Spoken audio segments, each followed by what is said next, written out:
Thanks so much for being with us here on Atlanta News First Plus. I'm Joy Lim-Nakran. Of course, we're going to continue our coverage of Assembly Atlanta as we have been doing all throughout the week.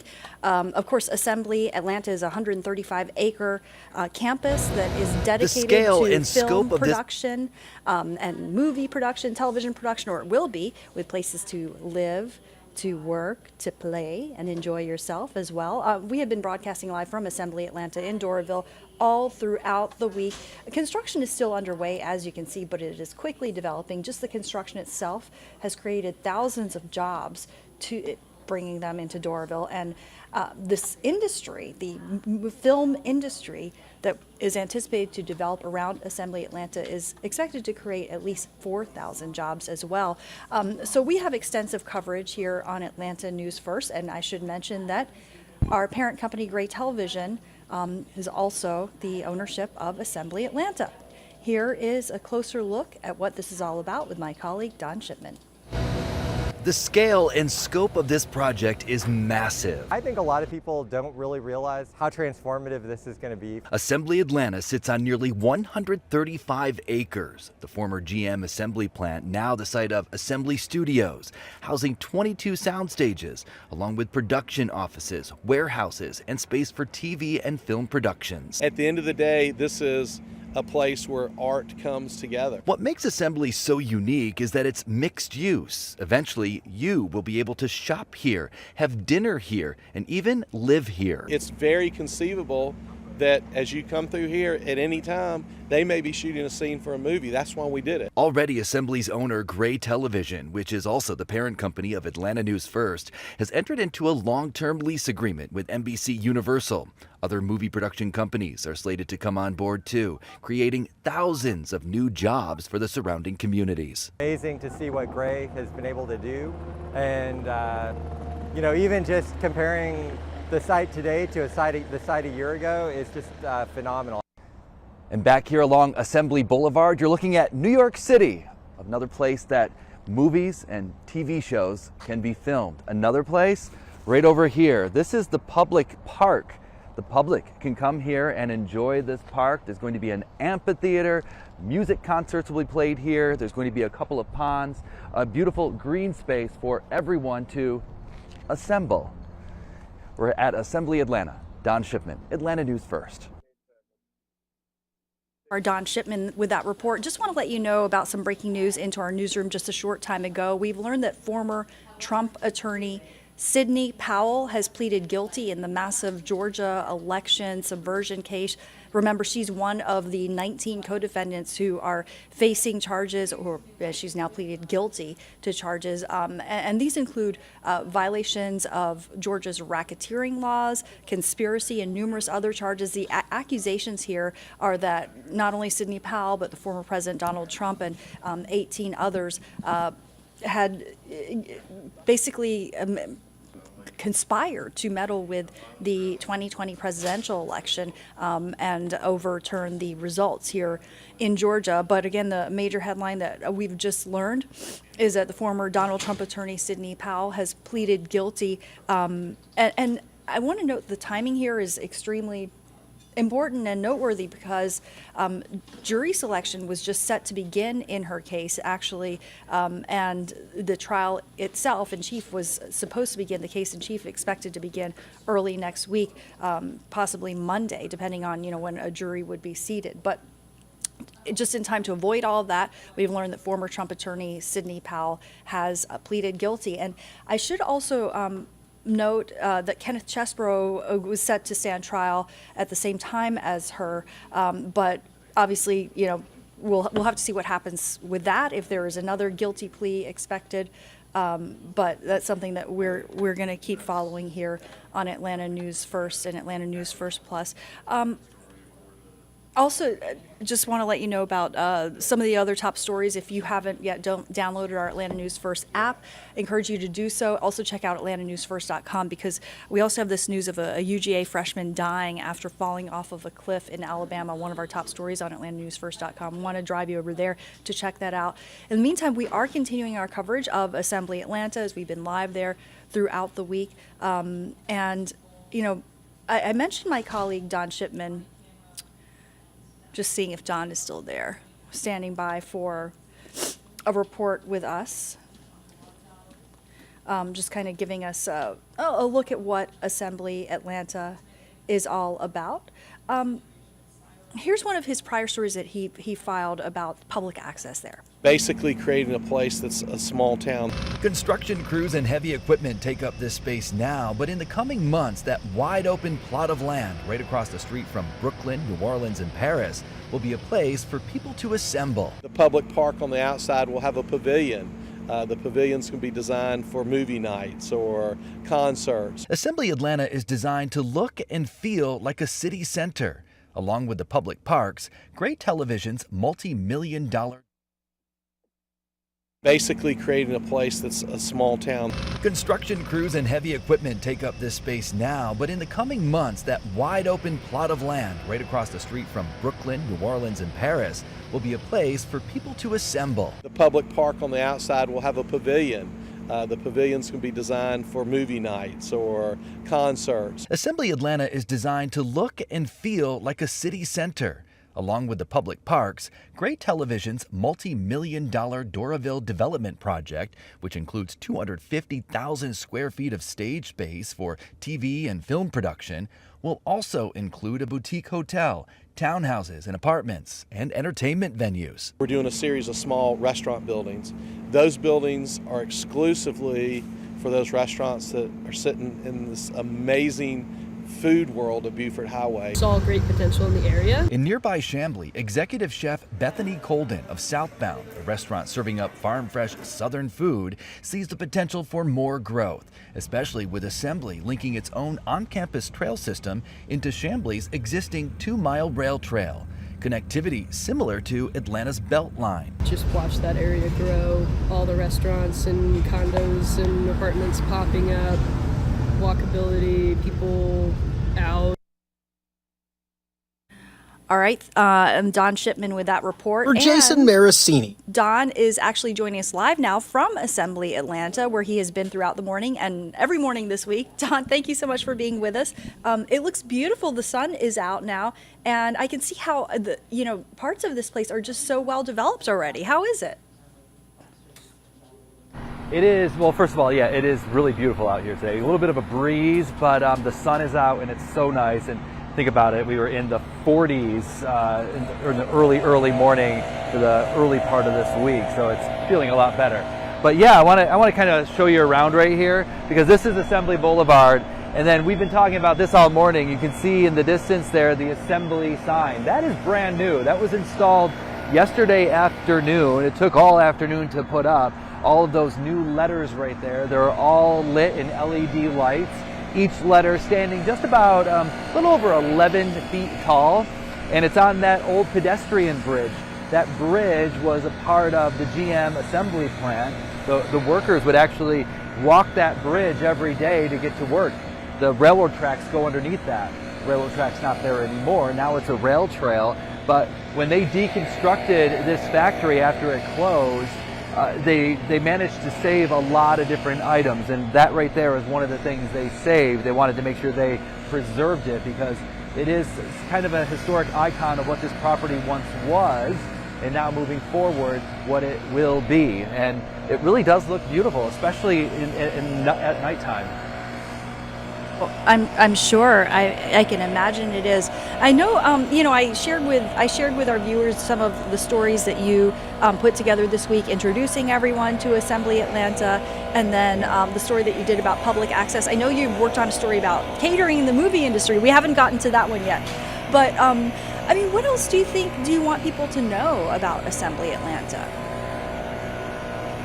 Well, it's one of those things where this property was dormant for so long. After the GM plant closed, it's a massive piece of property, 135 acres in Doraville. And can you imagine it just sitting here dormant, nothing happening? So in 2020-ish, when Gray TV came to the city and said, hey, this is what we want to do with this property. I talked to the mayor of Doraville, and he said that when he sat down with the CEO of Gray Television, Hilton Howell, he said Hilton was telling him all about what he wanted to do, and the mayor was skeptical. He's like, okay, we'll see. They lost a good 800 jobs when GM closed up shop. Hilton Howell, the CEO of Gray Television, promising upwards of 4,000 jobs. And just to kind of recap here, we're talking about 22 different sound stages. And if you look over here, you can see all the crews here just kind of cleaning up and everything, getting ready for this big weekend event, this gala we have coming up on Saturday. We've been talking a lot about this cityscape facades that you see here. You can see Brooklyn and Paris. You can see New Orleans here as well. This is all filmable. This is all a part of the master plan of what will be happening here. Movies will be shot here. Movies will be shot on the steps. And where you see the workers are cleaning up the grass and everything, and on the other side of that fence is going to be a massive public park. What makes this so unique, and this is what I find the most interesting, I think, is the fact that this will be open to the public. This is going to be essentially a city center.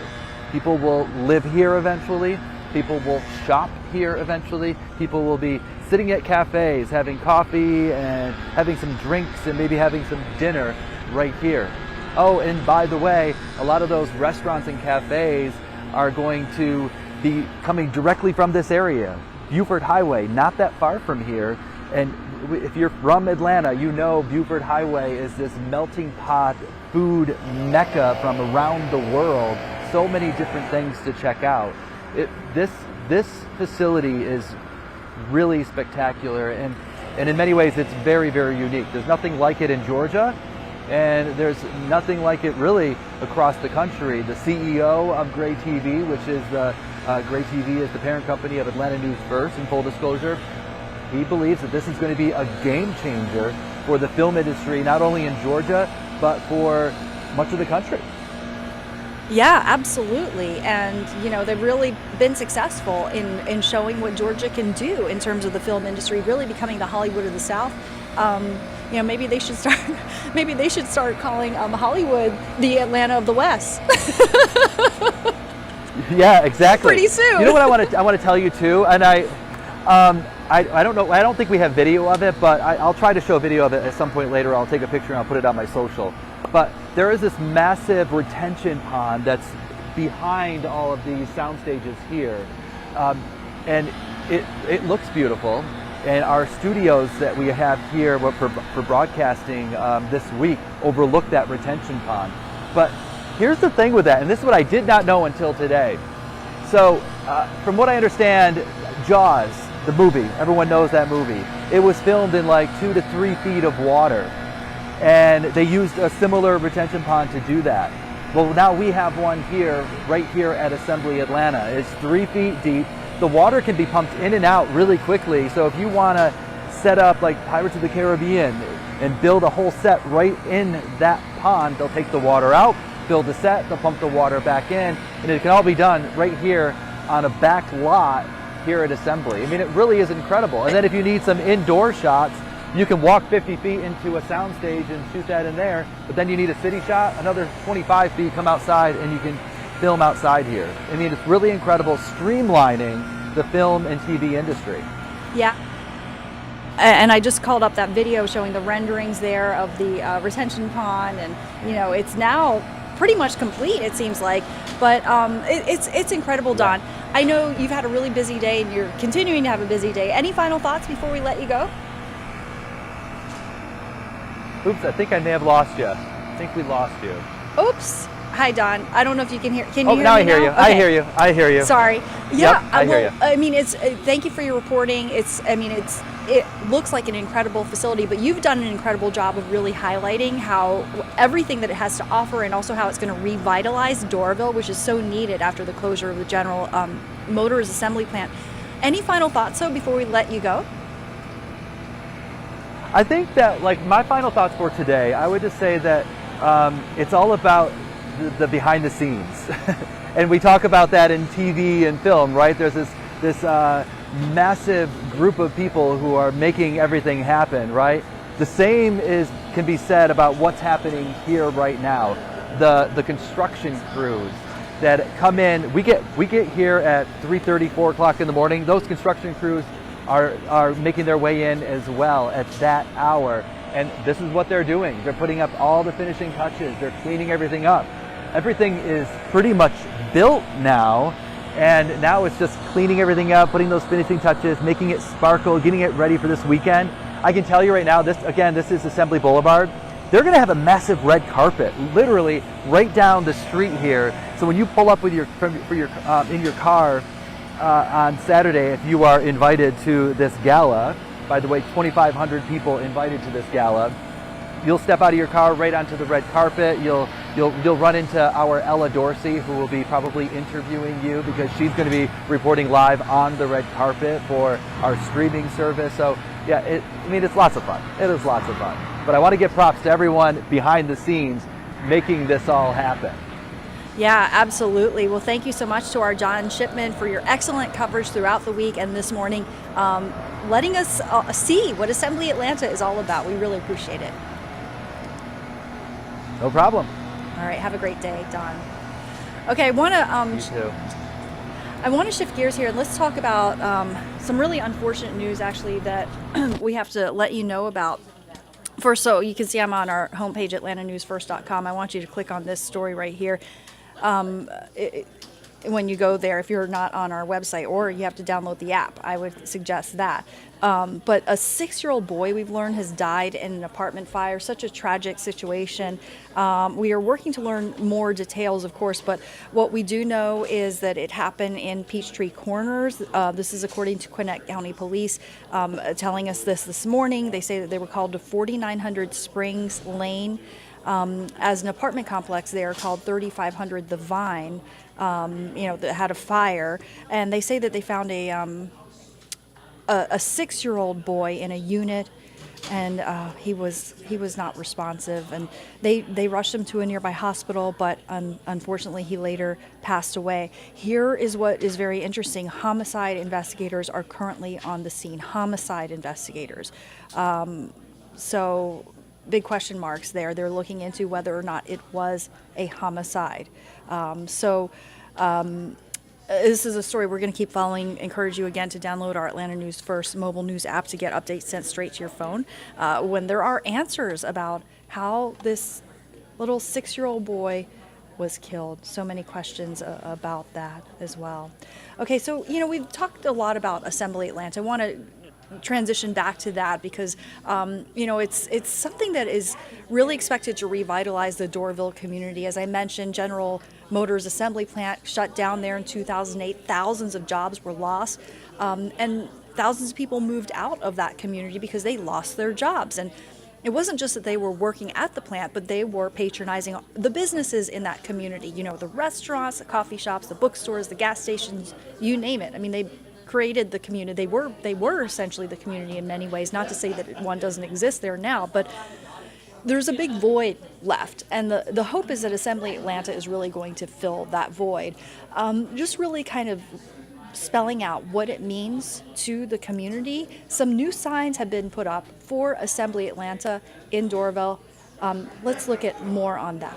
Sometimes I'll sit out here at night as everybody's locking up and people are going home. And this last week, a couple of times, I absolutely found myself getting a little emotional. For Assembly developer Jay Gibson, it's something special to watch finally come to light. Here you've been just pouring everything into it, and then you look up at these letters and you just sit back and go, wow.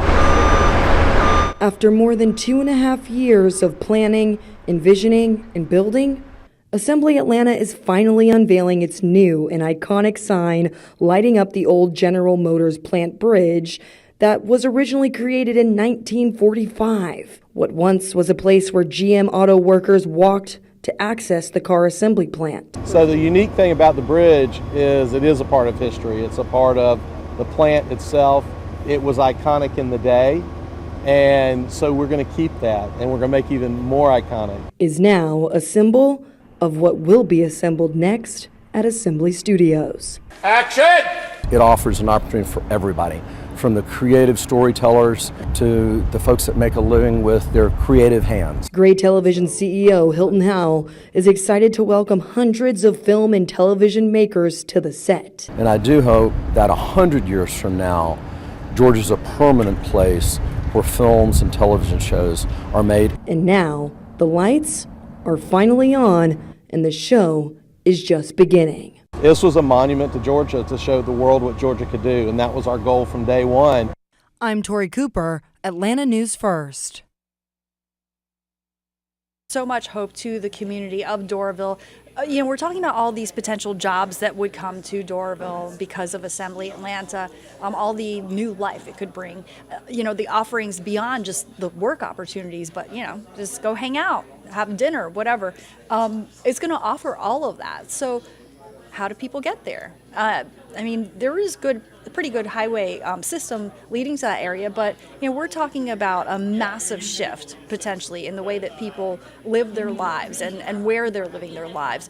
Well, that's something that the city of Doraville and surrounding communities have thought a lot about. Here's my colleague Rachel Aragon with a lot more on transportation and transit associated with Assembly Atlanta.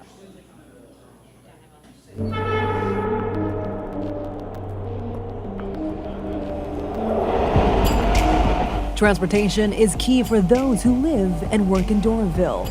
Between the train stop, like MARA is like my day-to-day way of commuting to work, and the bus stops, there's no shortage of ways to get around, but there's room for improvement, especially as new development and state-of-the-art studios draw more people to the city center. We're a more urban center now, and so it's more important for us to be able to enable all modes of transportation, including Doraville's bikes. mayor says that's why they're focused on pedestrian walkways. He says the plan is to use federal funds to make it safer to cross several intersections along Buford Highway. More than 10% of Doraville's households don't have cars, so this is really needed to help them get from the MARTA station to the bus stop. And those who frequently come to this Doraville MARTA stop might notice some pedestrian-friendly changes down the road thanks to the new Peachtree Road streetscape project. Really focusing again on better bike access, better pedestrian access, trying to make it a street that everybody can use, not just cars. They do very well as far as serving us. Residents who rely on the bus to get around might also notice some changes in the future. Gwinnett County Commissioners recently approved a transit expansion plan to move forward that would add a bus rapid transit line from Doraville to Lawrenceville. Every inch of Gwinnett County is covered in our new plan. But it's not a done deal. The Atlanta Region Transit Link Authority will review the proposal. It's one of many additions Doraville residents would be excited to see.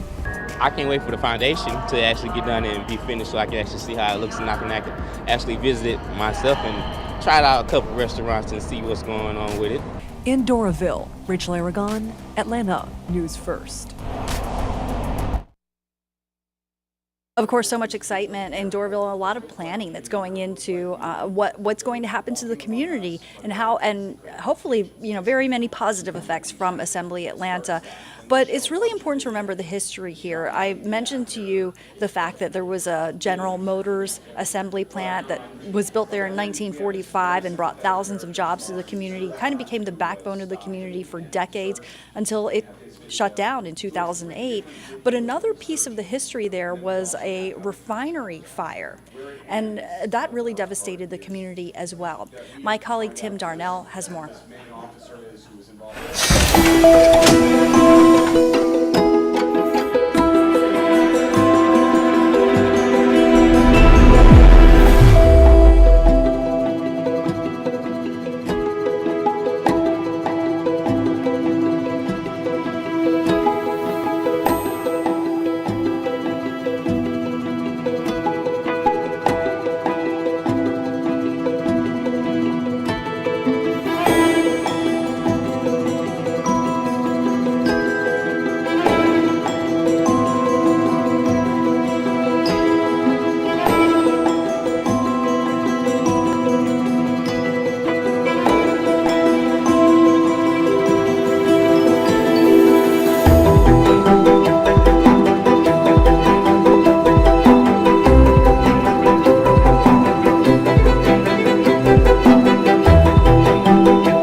51 years ago, on April 6th, 1972, there was a massive fire in the city of Doraville that we're revisiting here as part of Assembly Week on ATL Vault and AtlantaNewsFirst.com.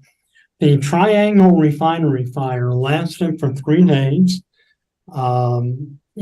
Several unfortunate fatalities and casualties, and we are talking today with Valerie Biggerstaff.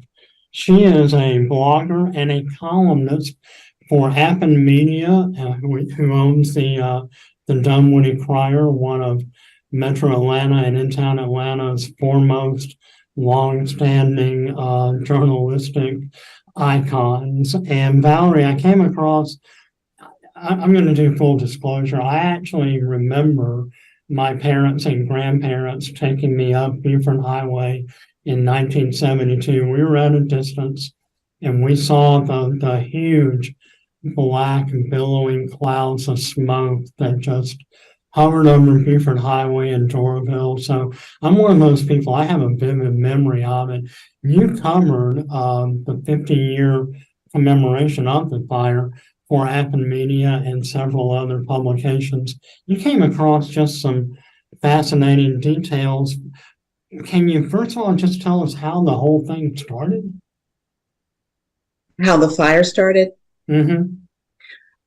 Yes, my understanding from talking to several people and to the firefighters who were there is that one of the tanks, Triangle Refinery tanks, overflowed, and some of the gasoline went down through a trench that should not really have been open and flowed into the yard of a house on Doraville Circle, which was directly behind the refinery, and it came in contact with a pilot light in a house, and there was an explosion, and then that explosion caused fire to reach back to the tanks and caught the tanks, at least one of them to start with, on fire.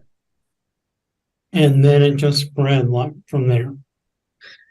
Yes, well, I mean, it was a very large explosion and fireball and smoke.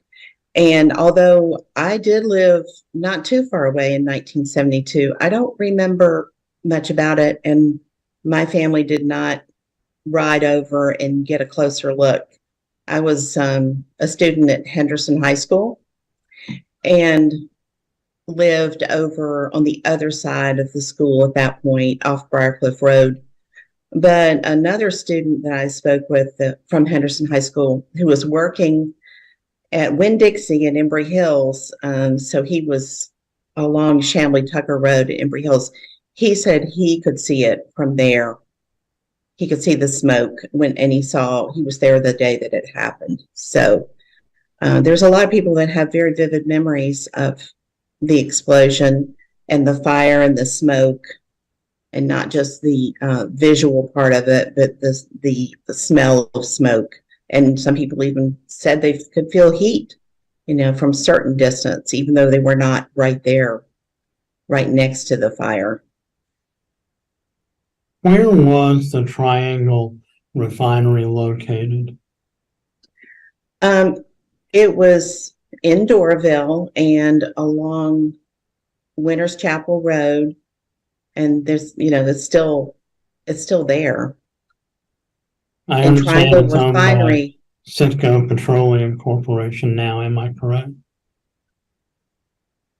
I'm not actually familiar with that. I'm not familiar with that. I have driven by there in, last year and recent times. And some people I spoke with said that they ride by there with their children sometimes, going when they're headed a certain place, that direction, and they'll tell them the story of the fire. But the street behind the neighborhood was most affected, and that was Doraville Circle. So the refinery was in a very close proximity to residential neighborhoods. Is that correct? Yes, it was. And there was I guess it would make sense a railroad would be right next to it, but there was railroad. And according to Lieutenant Boozer, who was one of the firefighters there.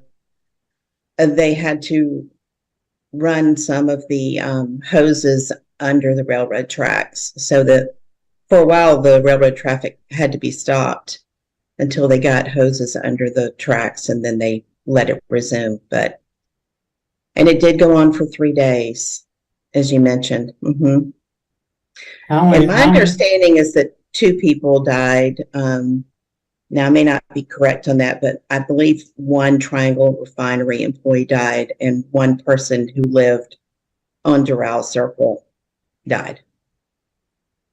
Was there ever any concerns or worries that this would spread into the nearby residential areas? Was anyone evacuated?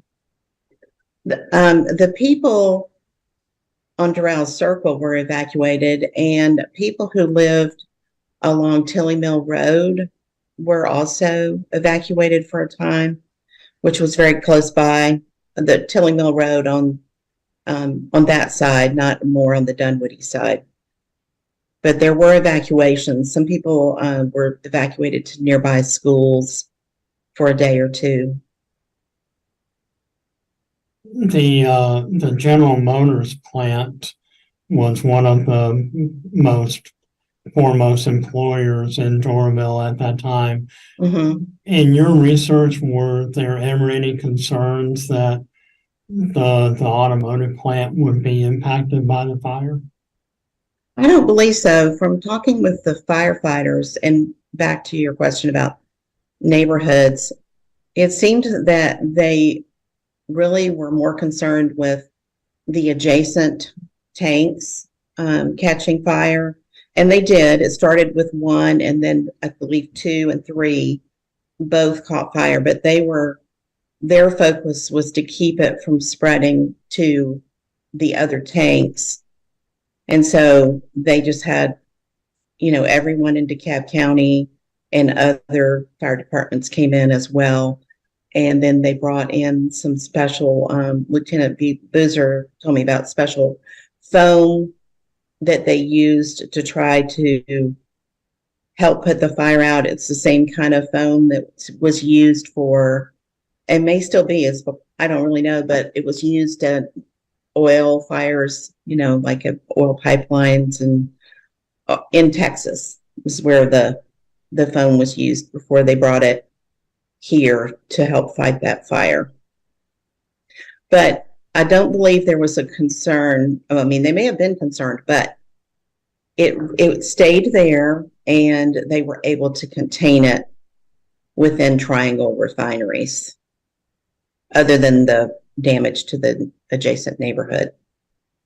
And let's talk about those adjacent neighborhoods and the damages. The fire is eventually contained after 3 days, but that wasn't the end of the story for all the people who were evacuated. When they returned home, what did they find? Well, there was 1 home that was completely destroyed. And then one person that I spoke with who lived there, he was a child at the time, his family was evacuated and came back, and their roof was damaged. And he told of how there was a big wheels sitting in the backyard that was melted, but their home in general was okay, and they came back to their home. But then from there was more to it, because there was a fight, as far as all this damage and the cost that was going to be involved to make repairs, and the concern that insurance companies were not going to want to insure those homes anymore. So the homeowners, I know, kind of went to battle with the city and tried to make sure that they were restored financially. In talking with some of the people who were impacted by the fire, and in your articles that I read, one of the most vivid memories was just the smell of the smoke, and how it just lingered for unbelievable periods of time. Talk a little bit about that. Yes, there were a lot of people who remembered the smell of the smoke and the way it looked, and of course, some people said they could feel the heat. And some people who remember were students in schools that seemed kind of far away, but for example, Montgomery Elementary School in Brookhaven, students there remember being able to see the smoke from their school windows. But yes, the smoke is a very vivid memory for a lot of people. And those who remember the fire well, it still seems very fresh in their minds, They remember it. It's vivid. And I remember that it happened, but like I said, I didn't really get a view of it from where we lived, and was probably off in my own little world as a 15-year-old. Why do you think that even today, 51 years later, people still remember it? Why? I mean, was it just such a vivid, catastrophic event? What is it that's made the fire part of not only Doraville and DeKalb County folklore, but also just Metro Atlanta? I mean, it was a major fire, and a lot of other fire departments were brought in. Everyone from DeKalb County, other than a few firefighters who had to be on standby in case something else happened during that time, they were all at the site. And the descriptions of the firefighters of how they were all on these deluge guns with trying to put the fire out, and the heat for them was almost unbearable. So they had to take breaks. They would have to work for a period of time and then go. They had the Red Cross came, and they had a tent set up with food and a place for them to cool down and rest before they went back on the fire to fight the fire. But I think just because it was so large and it was the biggest fire, that a lot of people remember. And Lieutenant Boozer in particular, who was, retired from DeKalb County Fire Department, and some of the other firefighters I spoke to, and they just all remembered it as the biggest and most difficult fire that they ever had to deal with. We are wrapping up our conversation with Valerie Biggerstaff. She is a columnist and blogger here in Metro Atlanta. Tell us about the past tense ga.com blog that you run. Yes, well, I started my blog in 2020. I still write for the Dunwoody Crier, history articles, and a column called Past Tense, but my blog just gives me an opportunity to sometimes write on subjects that might not fit with the Dunwoody Crier, and I include a lot of the same topics between the two, but sometimes I'll write about some things that are a little bit more from my own personal experiences. For example, I recently wrote on my blog about being a 7th grade safety patrol member and going to Washington, D.C. So this is a very, just something that a lot of people who were in Georgia and were patrols, they went on this trip, and it was just a memory. So I like to do some of those stories sometimes. We encourage all of our listeners and viewers to check out Past Tense ga.com. Thanks to Valerie Biggerstaff as we're wrapping up this edition of ATL Vault, talking about the very famous Doraville refinery fire of 51 years ago. April 6, 1972, part of our continuing coverage of Doraville and Assembly Week here at ATL Vault and AtlantaNewsFirst.com.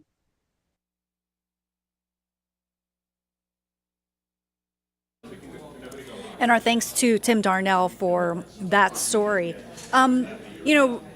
Despite what we've seen, that tragic history in Doraville, a lot of hope for the future with the rebirth, really, through Assembly Atlanta.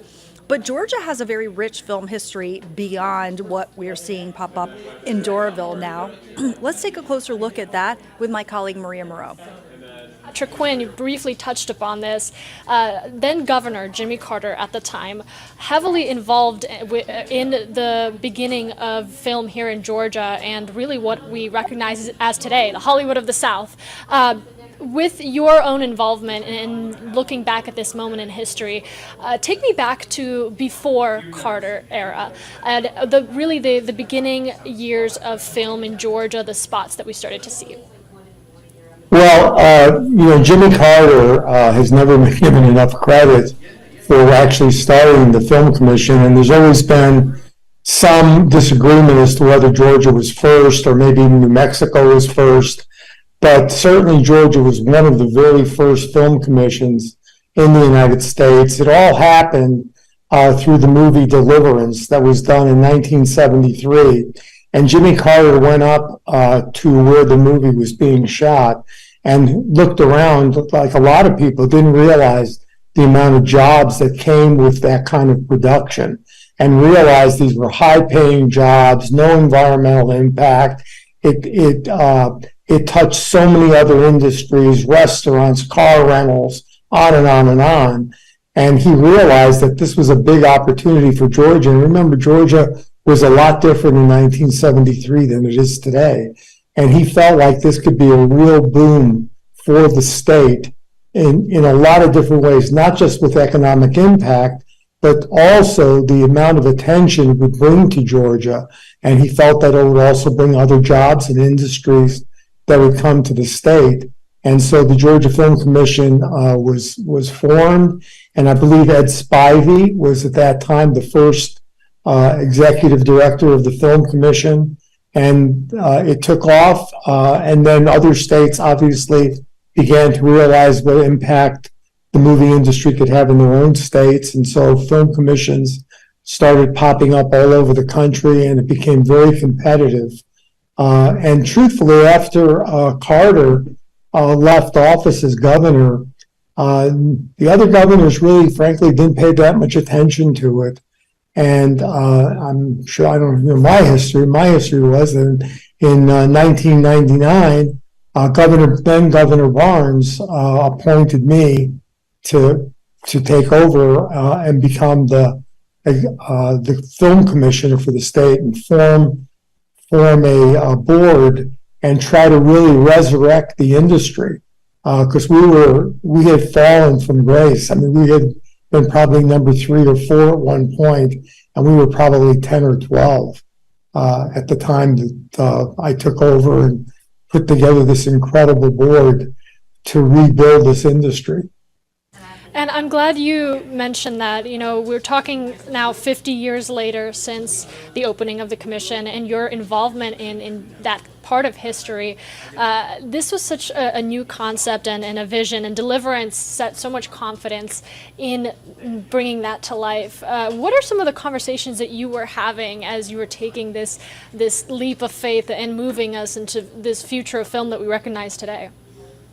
Well, Greg Torrey was the executive director when I took over, and was a terrific, just a fantastic guy. Lee Thomas, who followed him, worked as well.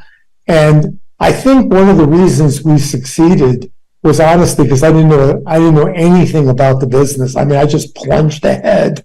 If I probably knew too much, I probably wouldn't have been able to get our board excited and get them energized to do what we needed to get done.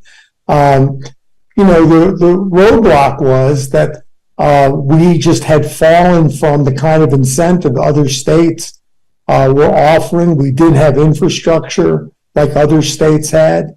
But we did have one thing, and I remember meeting with Greg, and we were talking about the kind of films that were now being done. It was mostly civil rights stuff. Occasionally we get some other movie. Robert Redford was filming a movie down in Savannah. But the bottom line was we had to really get out and study and figure out what it was going to take to really get the business back on track. And during my tenure as film commissioner, we got the first tax incentive plan passed in the state of Georgia. We wrote the second one, which has been improved upon since.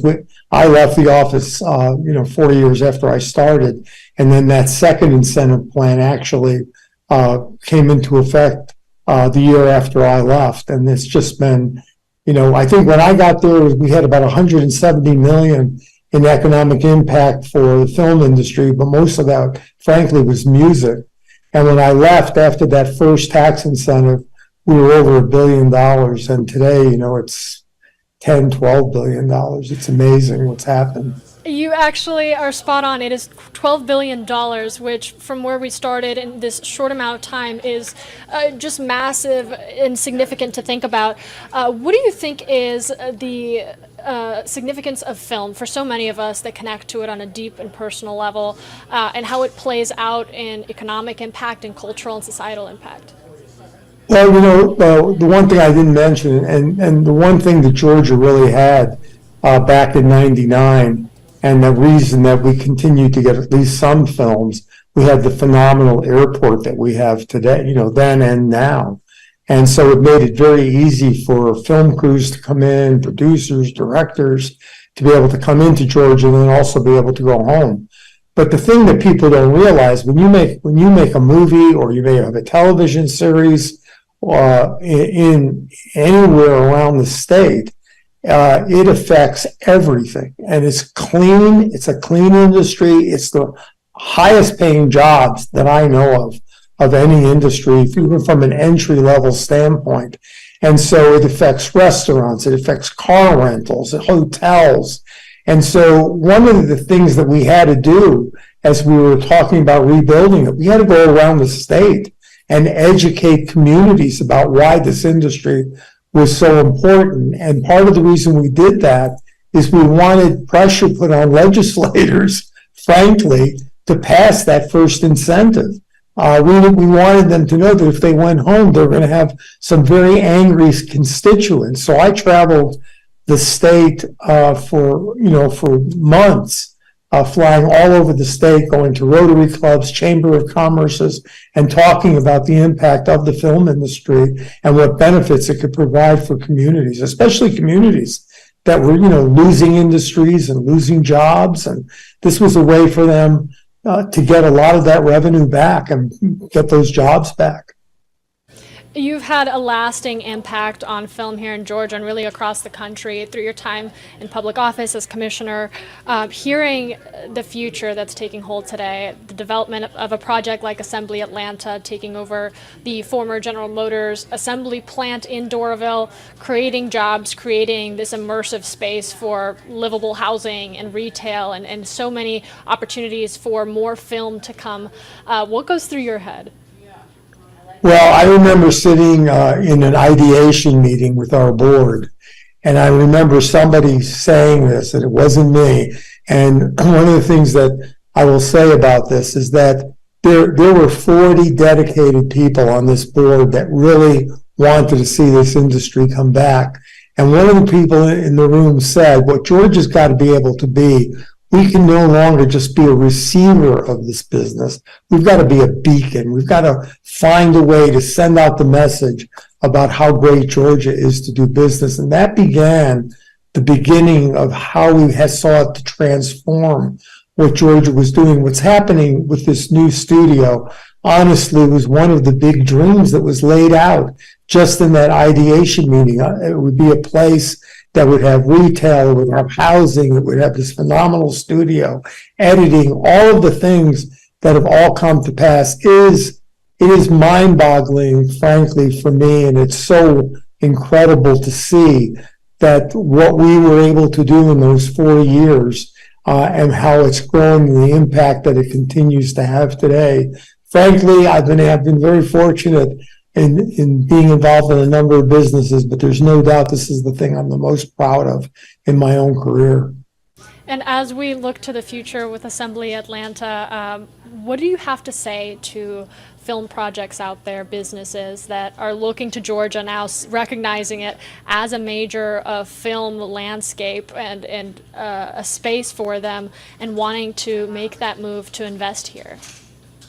Well, look, I'll tell you what, it's the same message I think that we delivered in 1999 through 2003. This is an incredible place to do business. It's an incredible place to make movies. Hello, thank you so much for joining us here at Atlanta News First Plus. Jumping out of that conversation we had with Michael Coles to take you to some breaking news. Right now, officials are providing an update on an ongoing investigation into the death of a 6-year-old. Let's tune in.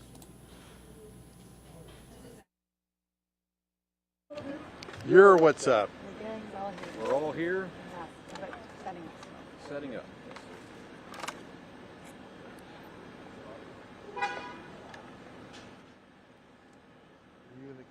And as we're waiting to hear that update from officials, just to catch you all up, I know we're jumping in and out of our Assembly Atlanta coverage, but we want to make sure you're caught up on your breaking news. This is out of Gwinnett County.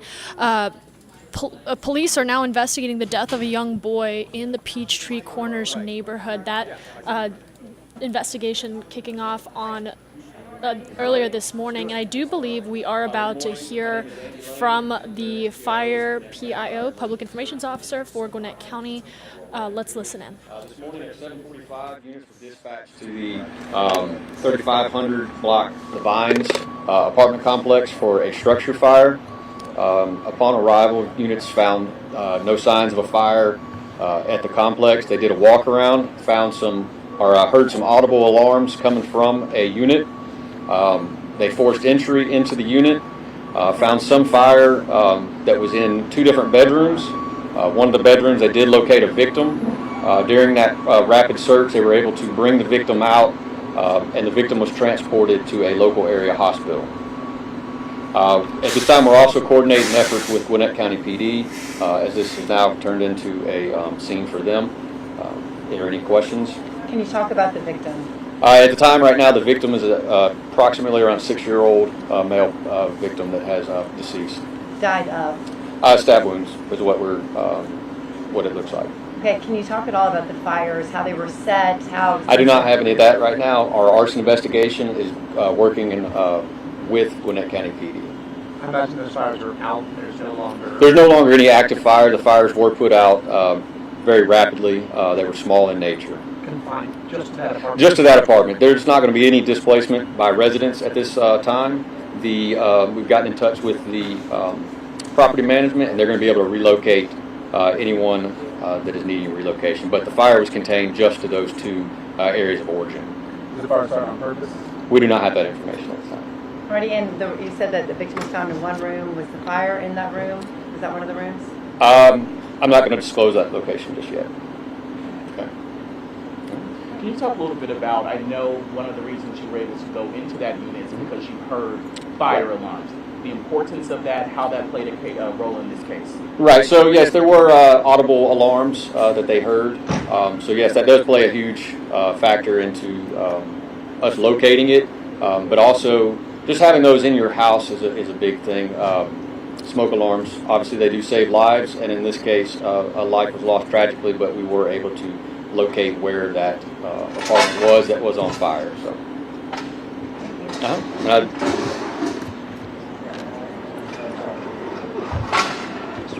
So we know that this call came.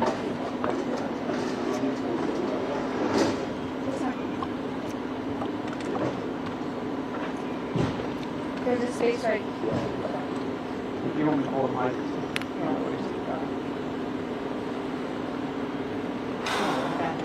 Okay. Oh, yeah, you got it. So we start off, where you are, can you stay there? Sure. I'll wait for my guys.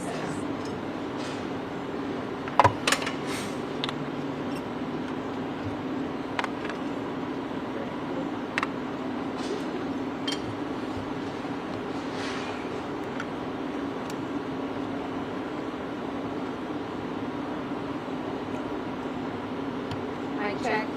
Is it hooked up, Luis? Okay. Sergeant Michelle Pihera, Michele Pihera, Gwinnett County Police Department. At approximately 7:45 this morning, our officers, in addition to the Gwinnett County Fire Department, were dispatched to an apartment fire here at 4900 Springs Lane in Peachtree Corners. When the Gwinnett County Fire Department originally arrived, they didn't see any visible fires, but they heard some audible fire alarms coming from a ground unit here in one of the apartment buildings. The Gwinnett County Fire Department made entry into that unit, and that's when they discovered an unresponsive boy inside. We believe he is about 6 years old, and he was suffering from multiple stab wounds. That young boy was transported to a local hospital with a police escort to Children's Healthcare of Atlanta in Atlanta. What began as originally an apartment fire turned now into a criminal investigation. So our officers were out here not only transporting the young child to a local hospital, but they also had to start a criminal investigation and also start to look for anybody who may be responsible. At approximately 9:15 this morning, one of our officers found a woman behind the building. This woman was not wearing any shoes. She had on one sock and her clothing was wet. She was immediately taken into custody and transported from the scene. We do know that that woman does reside in the same unit where the boy was, but we're still working to determine exactly what her role in this criminal investigation is. Marty, would you say that she's a person of interest, or could she be another victim?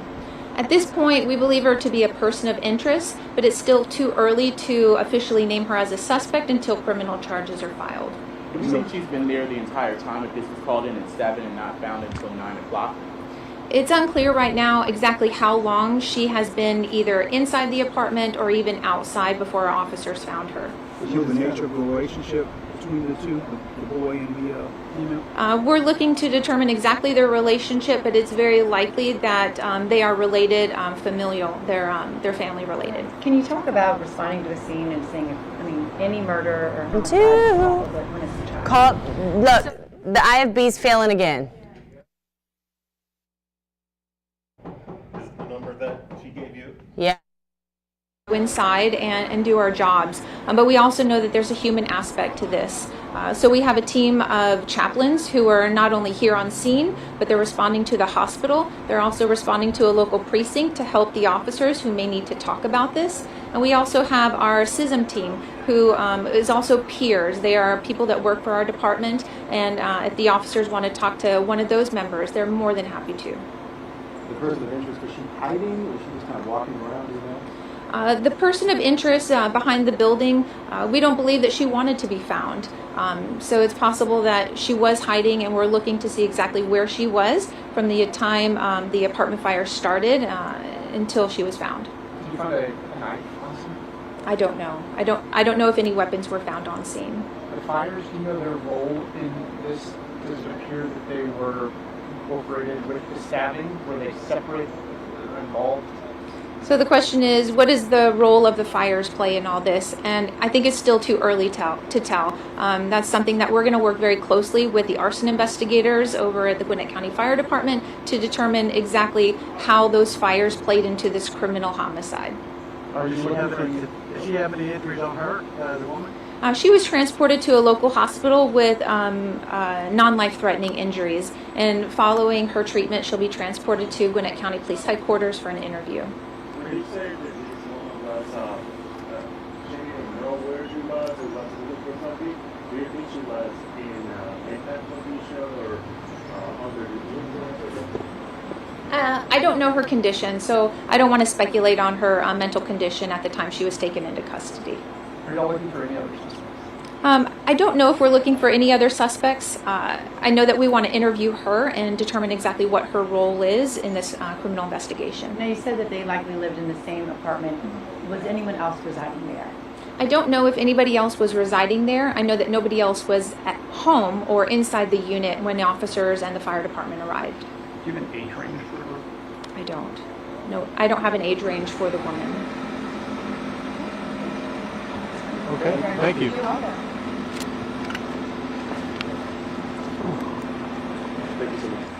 All right, and you just heard from Gwinnett County officials. We wanted to break in with that press conference, breaking news into our newsroom here. I just want to recap some of what was said. Gwinnett County Police are now investigating an apartment fire as a criminal investigation, they said, after a young boy was found dead. They said he was found with stab wounds. A lot of new information coming in out of that news conference. This happening in the Peachtree Corners earlier this morning.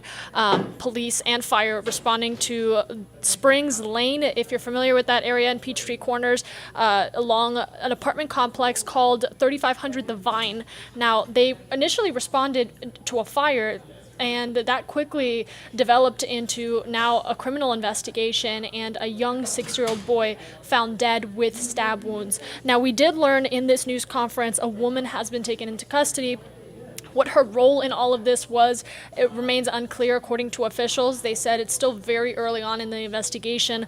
However, they are taking her into custody as a person of interest, they said, and that she had lived or was in the same apartment as the boy around this time. So we can confirm from officials, Gwinnett County Police and Gwinnett County Fire, saying that a woman has been taken into custody as a person of interest. There's a criminal investigation, and a 6-year-old boy, unfortunately and tragically, has been found dead with stab wounds in that fire. We'll continue to keep you updated on AtlantaNewsFirst.com. As you can see here, our AtlantaNewsFirst.com website will take you through all of your top stories. The easiest way to stay up to date with any developments that come out of this is to have your phone and download the free Atlanta News First app.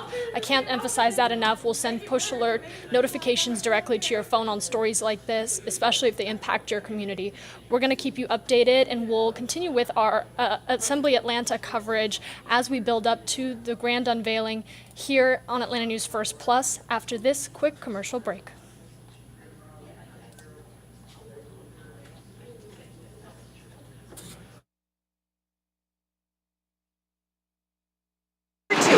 Power outages, flooded streets, hail damage, we've seen it all. That's why Atlanta News First has the largest team of meteorologists in the entire Southeast to keep watch over your street so no neighborhood is left in the dark. 7 meteorologists giving you first alerts no matter where you are. Days before a drop hits the ground, hours before the first rumble of thunder. To keep you ready for anything, this is why we first alert.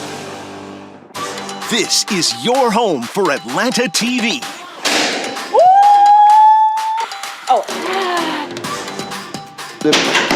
Do not overtop. What we toasted to? Life. That is glistening, by Isn't the it way. beautiful? Wow. He put my whole hand in his mouth. If I was a cougar, trust me, tall glass of water would have been going home with me. So you a man with 2 chicks and you ain't having fun? At all. Yes, yes. Oh my. This is my diva dick. You can't sing anymore, Anthony. What would you do? This.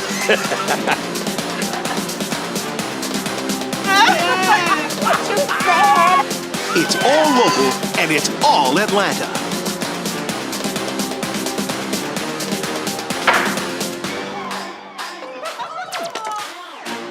Only on Atlanta's own Peachtree TV. It's a problem every night on Atlanta roads. Drivers without lights. Now you see me, now you don't. So why does it keep happening? Atlanta News First investigates, exposing a fault in many cars that's leaving drivers in the dark. It's not careless, they have no idea. Scan this code to go directly to the story and learn why every night drivers are risking it all with lights out.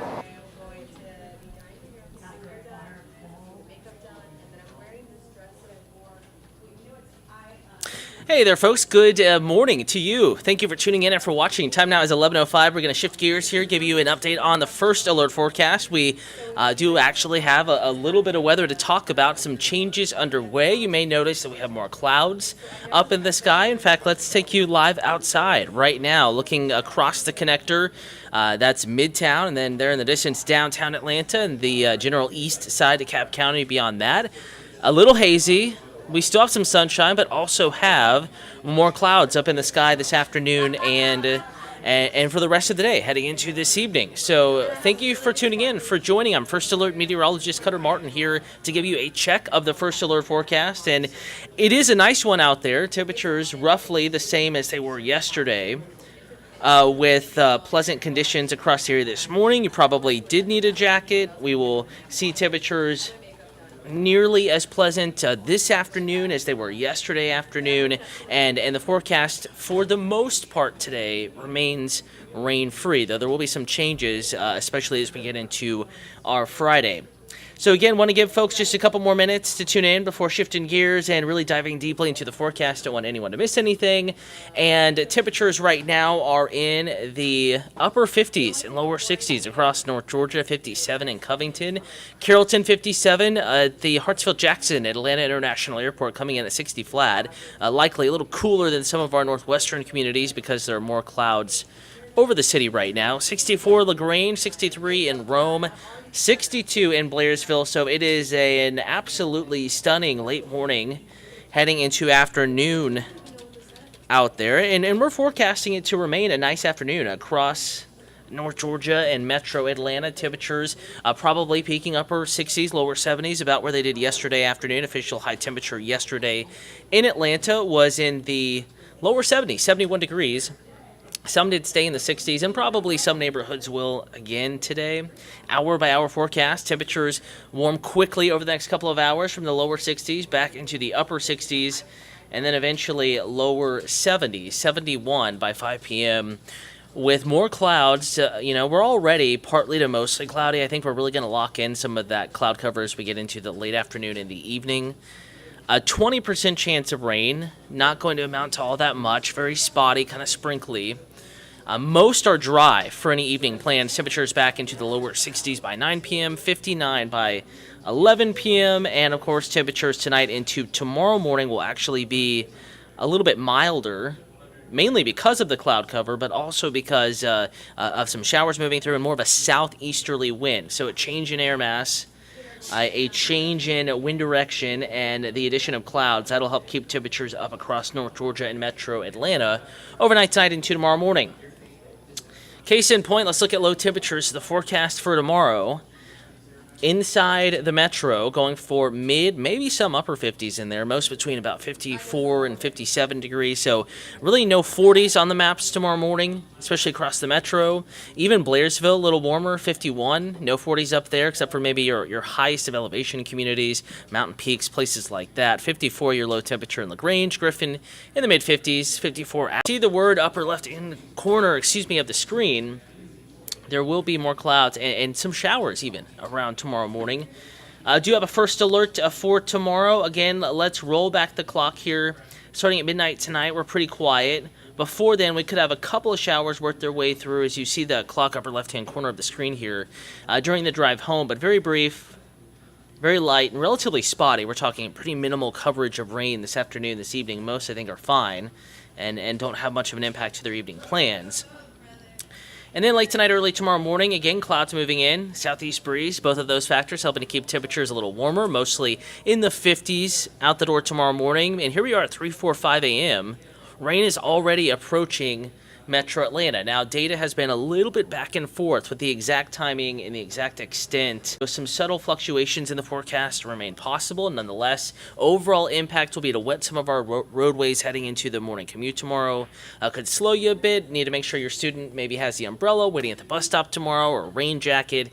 I don't think there will be much in the way of lightning and thunder tomorrow morning, but there could be a rumble or two. With at times, some of these models have shown a greater chance of thunder with a second round in the afternoon. Though you'll see here as we run forward in time that this most recent run has scaled back that afternoon chance of showers and thunderstorms. Here we are 7 a.m. There's still some rain around. Here we are mid-morning, pretty quiet, 9, 10 a.m., especially from Atlanta and points northwestward. As we get into the afternoon, there could be a couple, as I roll back here, a couple showers redeveloping up in Rabun County, Union County, Towns County, and the White County area, Dahlonega, Lumpkin County, over to Fannin County, Blue Ridge. Higher elevation north and northeast Georgia communities could see another round of showers mid to late morning, perhaps early afternoon tomorrow. And then as we get into the heart of the afternoon, fairly quiet. outside of maybe Rabun County, Clay County, North Carolina, Union County, extreme northeast Georgia. That is where this most recent model is showing isolated showers and thunderstorms, trying to make a comeback as we get into the afternoon. Now, earlier model runs were showing an additional chance of showers and thunderstorms even into metro Atlanta, even into the city of Atlanta. Most recent runs, though, have backed off just a little bit, so there is a little bit of uncertainty with the exact specifics tomorrow, coverage and exact timing of the rain chance, though. Know that out the door tomorrow morning, there probably will be some rain around. It'll be scattered in coverage, and we could have an additional round scattered again, hit or miss, as we get into the afternoon, especially north of metro Atlanta on up into the mountains. Talking with some folks on YouTube again. We are streaming live across many platforms right now at AtlantaNewsFirst.com, the Atlanta News First app, First Alert Weather app, Roku, Amazon Fire Stick. But if you have any weather questions, comments, concerns, the YouTube account is the place to be. Just search Atlanta News First on YouTube. Give us a like and a follow, and you can be alerted to any live streams, whether it's breaking news, first alert forecast, or anything else going on. You would get the alert to when we, Atlanta News First, are live. Folks are asking where it's located. If you're talking about the news story earlier, some of the most recent breaking news, that was out of Gwinnett County. Right now, though, we're giving the greater North Georgia and metro Atlanta forecast. And we'll now kind of go into the extended portion of the forecast. Again, talking with folks on YouTube, Atlanta News First is the account to like and to follow. If you have a weather question, need something addressed, and maybe a comment, concern about the forecast, feel free to give me a holler. You can do so on Atlanta News First on YouTube. All right, extended forecast. We talked about that chance of rain today, very slight this evening, really, with a high temperature right around 71 degrees in Atlanta. We were 71 yesterday as well. Kind of warmer in the sun, cooler in the shade kind of a day. Tomorrow, maybe just a skosh cooler. Milder start, fewer 40s, more 50s out the door in the morning, but with more clouds and that chance of rain around. I do think that temperatures will have a little harder time getting to 70 tomorrow afternoon. First alert to that rain, a likely chance, 50 to 60% chance of rain, especially during the first half of the morning commute. At times, data has suggested that we could have, a second round of hit or miss showers and thunderstorms as we get into the afternoon. However, more recent runs, and First Alert meteorologist Rodney Harris was talking about that this morning, more recent runs have trended just a little drier for our Friday afternoon. And of course, that would be great for any afternoon and evening plans that you may have. As we get into Friday evening, we're going to cool it down just a bit, a little clearer, though. I think in general, though, Saturday will still be the warmest of the weekend days. Back to that 7-day forecast, 76, though some data a little bit warmer. And then a stronger front, drier though, pushes through, bringing in some cooler air. Notice Sunday, high temperature only 72. May struggle to hit 70 Monday and Tuesday, with low temperatures in the upper 40s and lower 50s Monday and Tuesday mornings. And then as we go into the middle of next week, temperatures will be back in the lower 70s as we get into Wednesday afternoon and Thursday afternoon. And I want to remind you, we are now kind of continuing this relatively active pattern across North Georgia and metro Atlanta. And there are now signs that within the next 10 days, as we get into like the middle and latter portion of next week, so think next Thursday, Friday, Saturday, we could be tracking an even stronger front across North Georgia and metro Atlanta that could bring even chillier air, maybe something feeling a little more winter-like, back into North Georgia and metro Atlanta. We're going to be watching that potential here over the next few days, but keeping an eye on that 7-day forecast. Again, weather that'll be more likely to impact you. That's going to be Friday, that chance of scattered showers. Back in the forecast as we get into tomorrow morning. Could see a few showers linger into the afternoon. And then an absolutely stunning weekend coming up. Mild to Saturday, a little cooler Sunday with some cooler, drier air filtering back into North Georgia. And again, we do have more news coverage here. Atlanta News First Plus, ANF Plus. We're always streaming it to you live. I'm going to hand it back over to the news reins now with more breaking news coverage and, of course, more today from Assembly Atlanta. For now, though, we'll leave you with a live look outside. Midtown Atlanta, clouds are back. And a reminder, rain showers back in the forecast, possibly as early as this evening.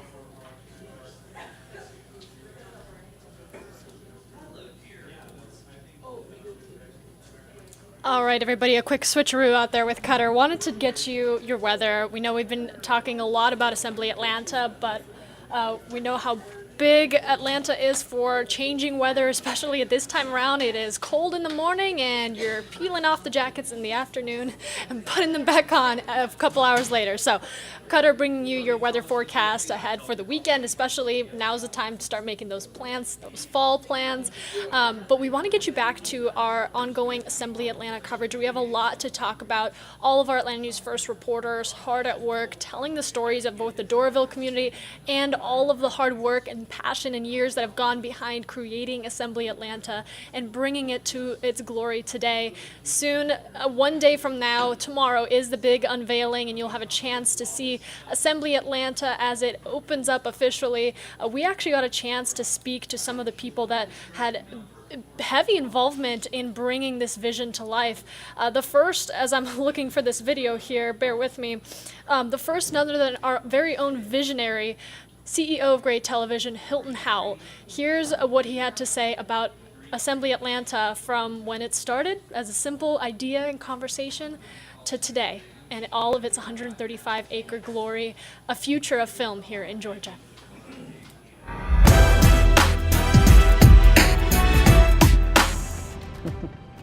About 19 minutes until 10 o'clock on your Wednesday morning, and talk about it being a special morning for us here at Atlanta News First, because we are celebrating Atlanta's past, present, and future live from Assembly Atlanta Studios here in Doraville. So we're giving you an up-close and really personal look at how far things have come. This used to be the old General Motors plant. You remember that? A lot of you may remember seeing that off of Interstate 285. Now, that 135 acres is home to where some major television studios and movie studios are assembled, and movies are going to be made here. Assembly Atlanta, of course, owned by Atlanta News First parent company, Gray Television. And as you can see, we are now joined by Gray TV's Chief Executive Officer, Hilton Howell. It's great for you to be here this morning. Great for us to be out here, too. Listen, Brooks and Greer, could not be happier to be here. And I will tell you, you mentioned the history. I've got a vintage General Motors assembly plant from Doraville that a friend brought to us, and I couldn't think of a better moment to put it on and wear it out here. So to reflect on the history of this site and then talk about the future too. It really is crazy when you think about the fact that it's 135 acres and that they used to assemble General Motors cars here. You know what I mean? And now, when you look back here, because you walk through here quite a bit, and see you whizzing around on your golf cart through here as well. Are you just in awe and shock at what has happened? You know, I really am. I'm actually thrilled with what's happened, but I'm actually blown away by how quickly the Gibson Company, you know, and all the subcontractors and everyone that's been working here has gotten this deal done. I mean, it's been 19 months. The first pad was paved March before last, and here we are in October, and we're getting ready to formally open it Saturday night. Right. That's so awesome. Just think about where we were this time last year when we were broadcasting from here. We were seeing a lot of framing. Right. We weren't seeing beautiful glass windows and all of this stuff. So obviously a lot has changed within this year. Why now? Why was this the perfect time to create something like this? Well, believe it or not, Georgia was lucky enough to open up a little bit earlier than other states. Thanks to our governor, and so we had to do shooting and do a number of different things, and we had to put on the American version of World Chase Tag here in Atlanta because they couldn't do it anywhere else in the country. You're talking about after COVID, right? During COVID. Okay. And so we started literally looking around for places to produce that show, and we couldn't find anything. And then when we acquired Raycom, we picked up a company called Swirl Films, and they had production facilities in Paulding County, and we just started looking around for more. And then this property became available. They were selling the note to it, and so one thing led to another, and now here we are. And you and Michael Thurman go back a long way, the CEO, and so you called Michael Thurman and you said, hey, can I talk with you over lunch? And all of a sudden, here we are. Talk a little bit about what we're going to be able to see here. We've been showing some of it. You know, Don Shipman's talked about the huge park where the public's going to be able to come. Yes. there's going to be living space here, but talk about these huge production studios too. Well, really the first thing, I mean, the engine that's going to drive all of this is the movie studios. Okay. And so we're going to open the rest of it up to other facilities, but all of those facilities are going to be designed aesthetically so that they are filmable sort of places, because we really want to have movies and TV shows shot all over Georgia, not necessarily here.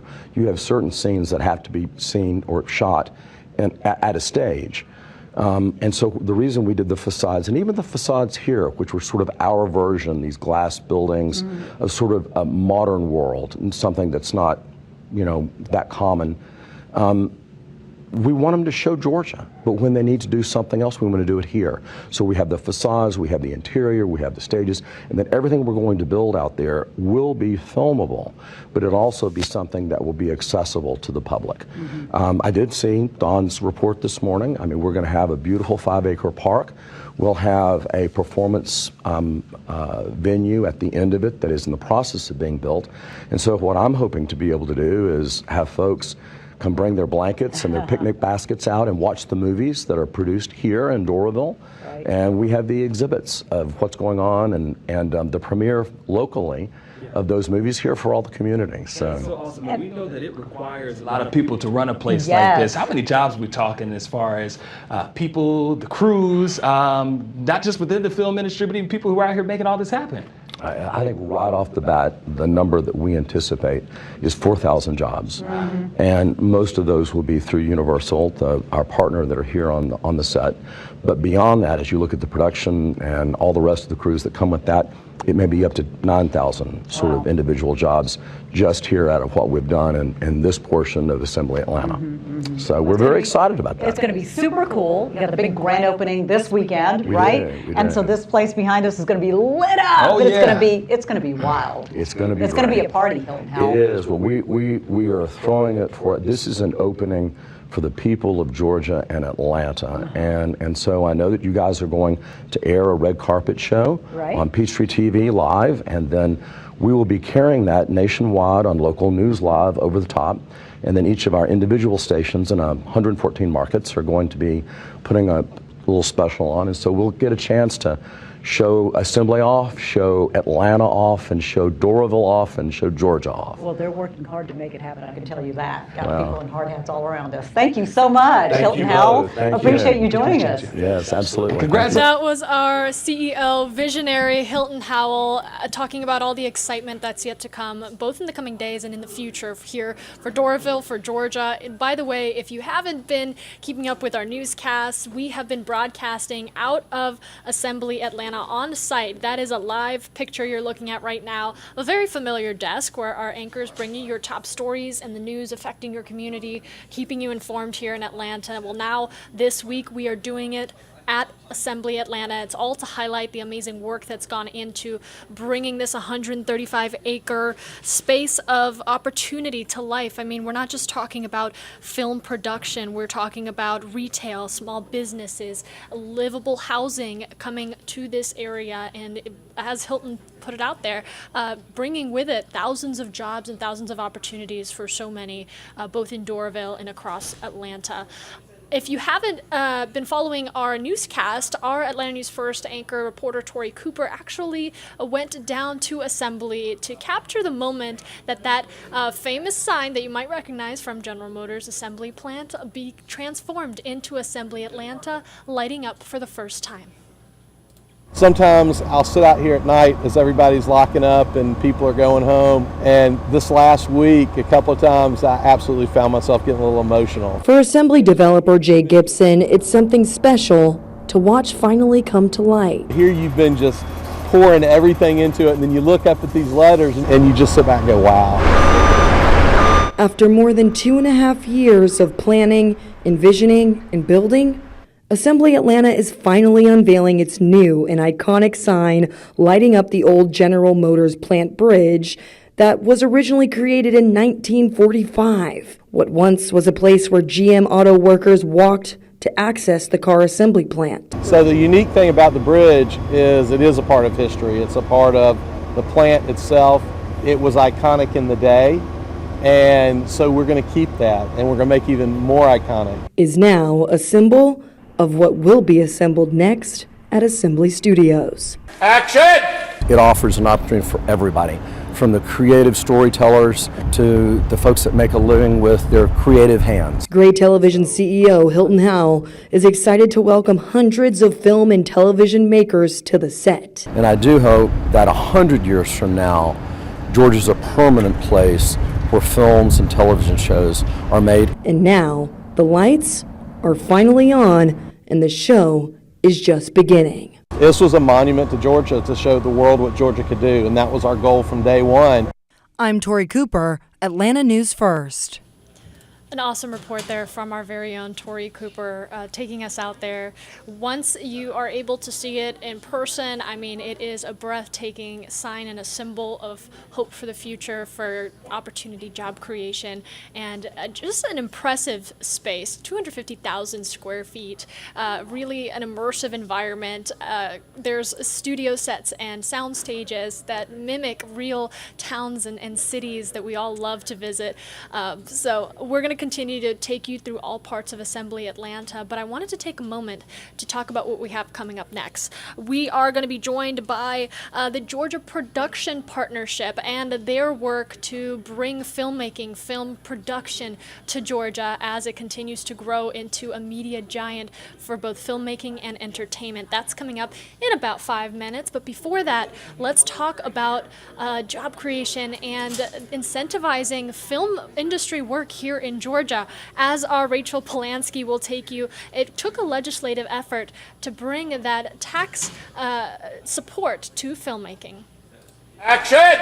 Georgia has been working to entice TV and movie producers since 2005, when former Governor Sonny Perdue signed a generous tax incentive program. Marker.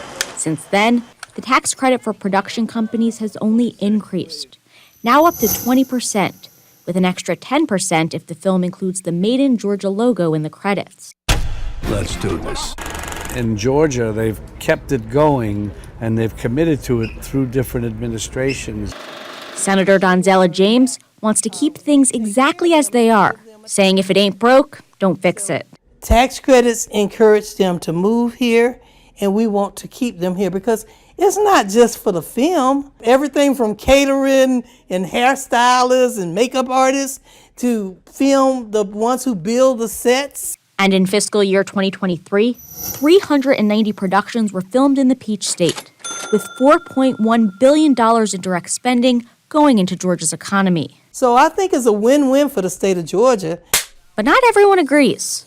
Senator Chuck Hufstedler says offering tax incentives is useful when developing a new industry, but he says it makes less sense to continue pouring money into a mature industry like film and television. It will be looked at for how can we get a program that is a little bit closer to breaking even for the state of Georgia when we send this money to them.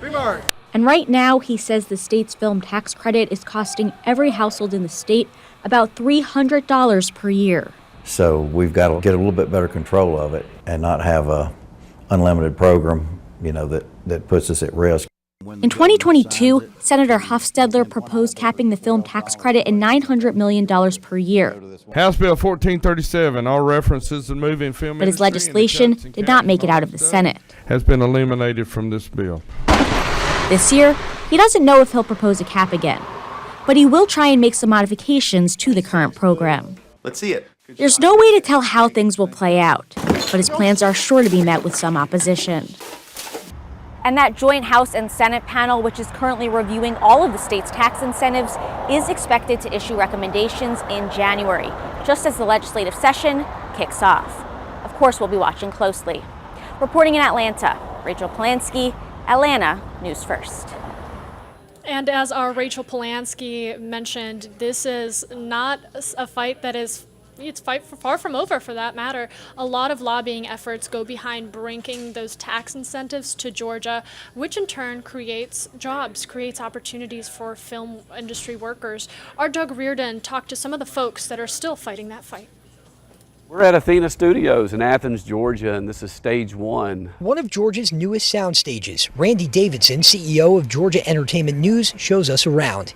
Even outside of Metro Atlanta, the film industry, he says, is stoking the state's economy. Hotels, caterers, lawyers, professionals, all sorts of people are involved in production. It's all thanks to a 30% tax credit offered to production companies in Georgia, one of the most generous in the nation. In 2022, it generated over $4 billion of economic investment in the state and added an estimated 59,000 jobs. It's the jobs that Georgians want. It's the jobs that we can have here, where they can stay here, raise families here, and thrive in Georgia. But on Tuesday, just down the road from Athena Studios, lawmakers put the credit under the microscope. Some feel it's not fair to offer such lucrative benefits to one industry without offering it to others. It is vibrant, it's grown in Georgia, but we have to say what's fair to everybody. There's other businesses that can grow too. It's something lawmakers have vowed to revisit when the legislative session starts in January. Davidson said any reduction or capping of the film credit would be irresponsible, especially with so much investment recently in new studios like Athena in Athens and Assembly Studios in Doraville, a production hub owned by this station's parent company. He's seen the negative impacts to other states that have ditched the credits like Louisiana and North Carolina and doesn't want the same for Georgia. We invested in it years ago, and now we're looking at something where we're the lead in. We have a well-threaded economy because we have a creative economy, which other states are dying to get. I would say let's continue to grow this responsibly in the state of Georgia. Doug Reardon, Atlanta News First. That was our Doug Reardon with a look at lobbying efforts for film tax credits here in Georgia. As you can see on my right here, we are now joined by co-president of Georgia Production Partnership, Jeremiah Bennett. Jeremiah, thank you so much for joining us here on Atlanta News First Plus as we continue to talk about Georgia's rich film history and the future that's yet to come. Hold on, Jeremiah. I think we're having some trouble hearing you. Let me just make sure can get some audio technical issues worked out here as we continue to bring you the latest coverage here on Atlanta News First. Jeremiah, can you hear me all right? All right, let's see here. And I do believe we are troubleshooting some technical issues. In the meantime, I do want to take you over to a story by our Alan Devlin looking into film production and the significance of its role in Georgia.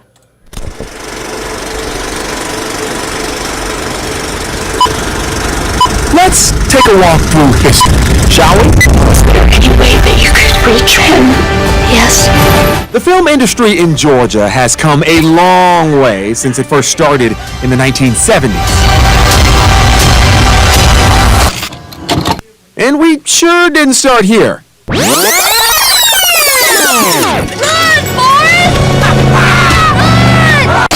Or here. Morning, Miss Daisy. You leave my flower bed alone. Or here.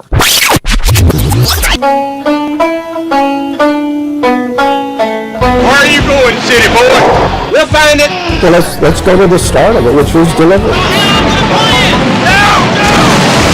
Yep, that's it. According to many industry experts far and wide, the 1972 American thriller Deliverance was the film that put the Georgia film industry on the map. So I swung by an iconic spot in Georgia film, the Silver Skillet in Midtown. I was listing out places we could do this interview, and I listed the Silver Skillet. You're like, let's go to the Silver Skillet. It's basically my second home. And met with a man who's been involved in the business since the beginning. Really and truly. And who knows all about it. Deliverance. Talk to me about that movie, the production, and the aftermath of having a movie like that catch fire. So what it really did is it said, we want to Los Angeles, to the filmmakers, it said, we want you here. Number one. Number two, it said we can make this work for you. The river riding film starring John Voight and Burt Reynolds, along with others, details the trip of some Atlanta businessmen canoeing down a river up in North Georgia and running into some not-so-friendly locals. That river, the Chattooga. Those locals, Rabun County's own. If I lived in Rabun County at the time, I might have had some raised eyebrows about suggesting that you film this here. But the community said, no, let's give it a shot. And that was important. The idea that they said, we're willing to work with you, big deal. My name is Jimmy Carter. And after that movie erupted into the national spotlight, Governor Jimmy Carter was the one that said, wait a minute, we could have something here, forming the state's film commission to build on Deliverance's success. It was about jobs, pure and simple. It was pretty small, but it was infant, but everybody was very eager, very willing to work together and to work hard to try and get something done. And look where we are now. And because of that river riding thriller and a little help from a peanut farmer, the Hollywood of the South pressed play. And the rest is history. Alan Devlin, Atlanta News First.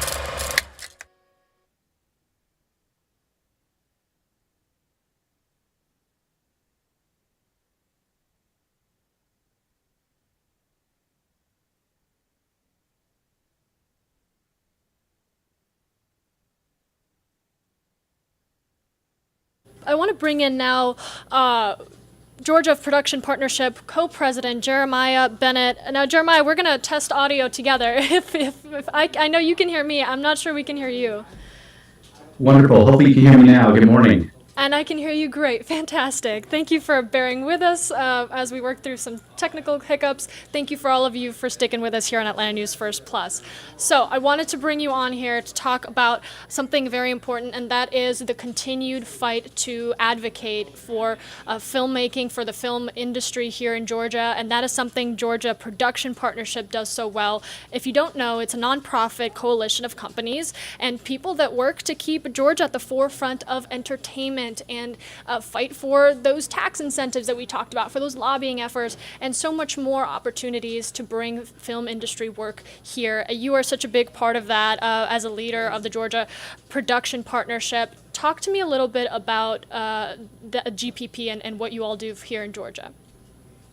Of course. So yeah, GPP was started a couple decades ago, where we, helped create the Georgia tax incentive. We worked with the governor at the time, Governor Perdue, along with the State House, and helped create that, along with a lot of other great artisans here in our community. And so we went on to help create the Camera Ready program as well, which brought local scouts and training programs to over 100 counties in Georgia, and we continue that fight today to keep our program in place, where we have a very generous 30% tax credit for anyone that wants to come and film in our state. And you for yourself have been deeply invested in Atlanta's future, Atlanta's film movement, both as the chair for the Atlanta chapter for Producers Guide of America and just a member of the Television Academy. You've been heavily involved in the local community here. One thing, I was looking at the GPP website, and it talks about the beginning and the decision to form the efforts to build a partnership like this. And it all started with a conversation in 1995 around Manuel's Tavern. A lot of us have similar stories of how great ideas start in small places. Talk to me about those beginnings and how far y'all have come in the past 15 plus years.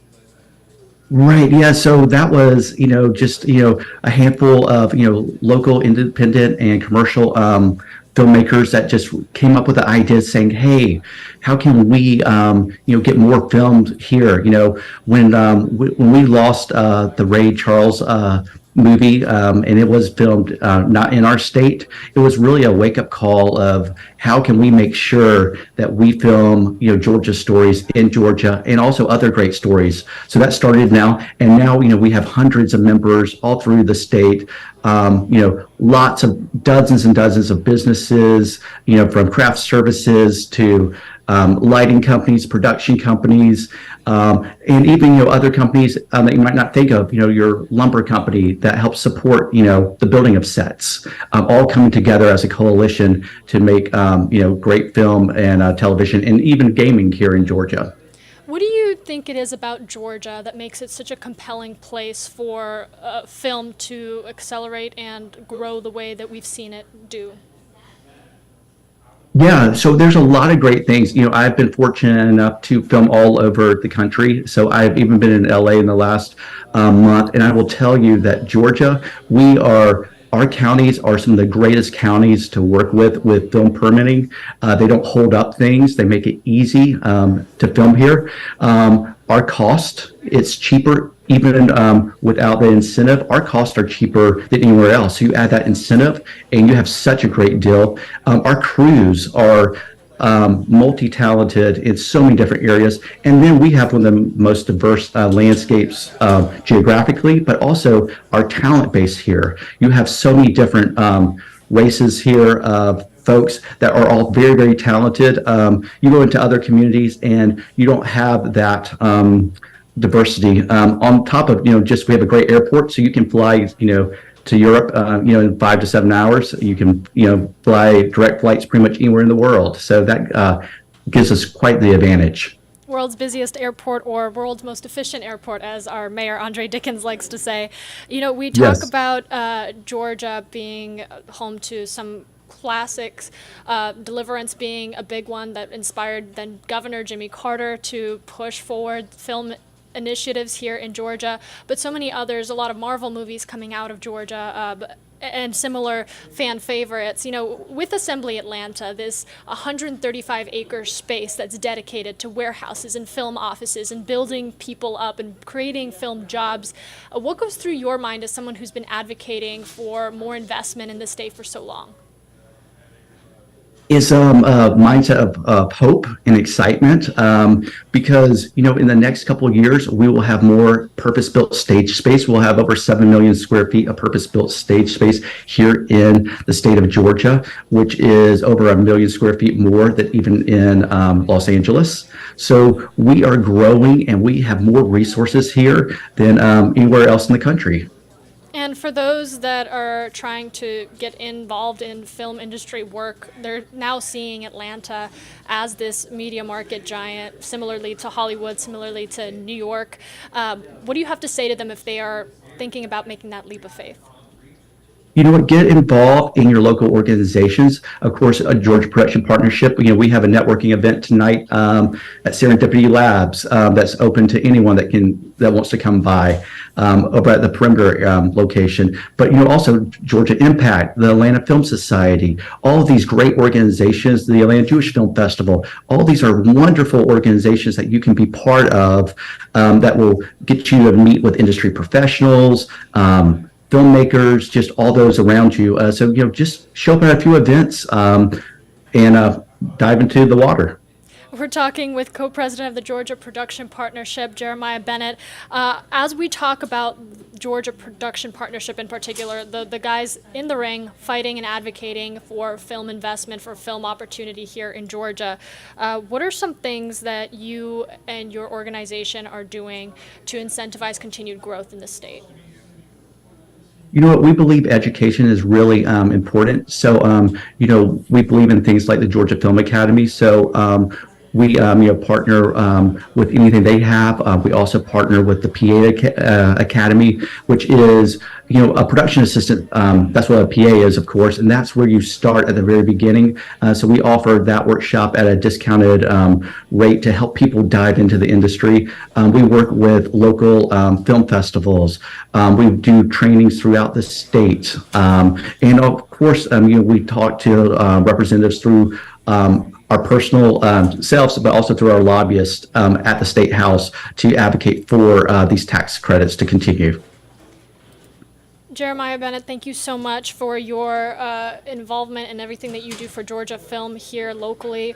I want to make sure we don't leave anything out. Looking to the future while reflecting on the past, a big theme, past, present, and future for us as we talk about Assembly Atlanta, the big unveiling this weekend.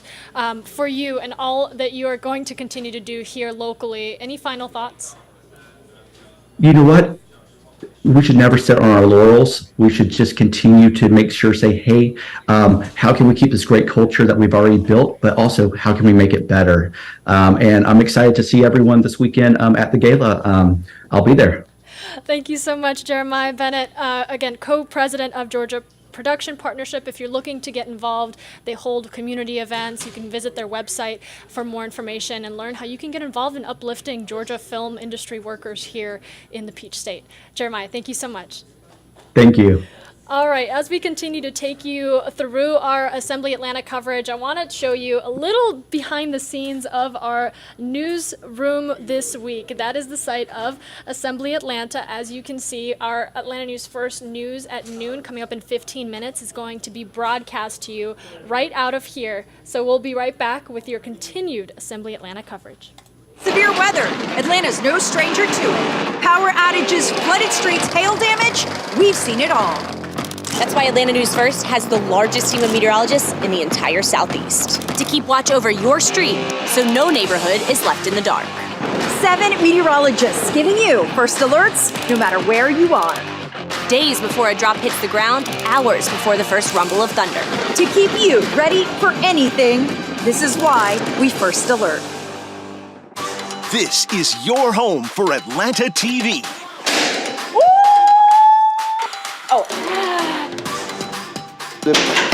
Do not overtop. What we toasted to? Life.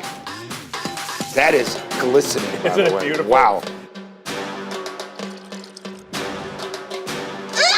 He put my whole hand in his mouth. If I was a cougar, trust me, tall glass of water would have been going home with me. So you a man with 2 chicks and you ain't having fun? At all. Yes. Oh my. This is my diva dick. You can't sing anymore, Anthony. What would you do? This.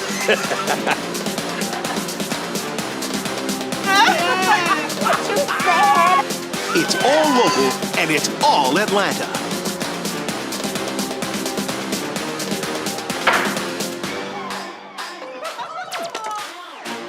Only on Atlanta's own Peachtree TV.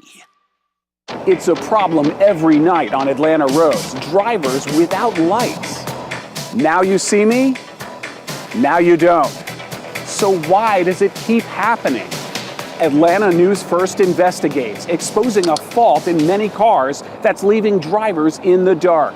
It's not careless, they have no idea. Scan this code to go directly to the story and learn why every night drivers are risking it all with lights out.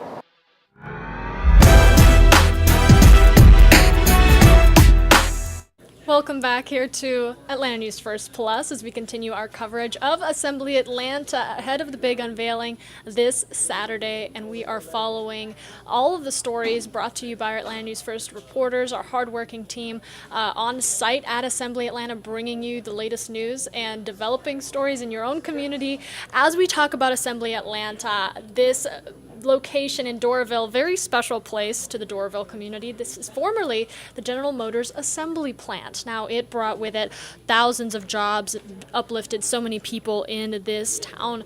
Now in 2008, devastating for so many, job loss-wise, the community of Doraville itself, when that plant closed down. 2008 was a heavy year for so many and lost revenue for this community. And now, through hard work and years of dedication, in 2023, now Assembly Atlanta standing in its place. And that word assembly, by the way, honoring the General Motors assembly plant, assembly paying a tribute to the past and what it was in this location in Doraville, but also honoring the future and calling on people to assemble here at this 135-acre space, 250,000 square feet of stage space, production offices, warehouse, everything that a television and film production could need, but also an immersive environment that will support, eat, sleep, and play. I mean, we're talking hotels, restaurants, conference space, retail, small businesses, and so much more. Even livable housing will exist in this property. Now, as we continue to take you through your Assembly Atlanta coverage, we've got to talk a little bit about jobs and the jobs that it's bringing to Doraville. Our Abby Kasouris has more. It's no small feat Building Georgia's largest production studio took countless hours of hard work. All of the steel was fabricated right here in Scottsdale, Georgia. 13,000 pieces, 12,000 tons, enough to fill 600 trucks. Every beam, truss, and column was created here at Steel LLC. Each piece is carried by overhead cranes to conveyors to saw and drill lines before getting a fresh coat of paint. Robert Miller is one of 150 employees working overtime to make the project happen. We got to put everything on there and clean it up, paint it, and get it out of here. After decades of work, he says the assembly project is one of the biggest he's been a part of. I'll tell my kids, hey, your daddy was proud of that.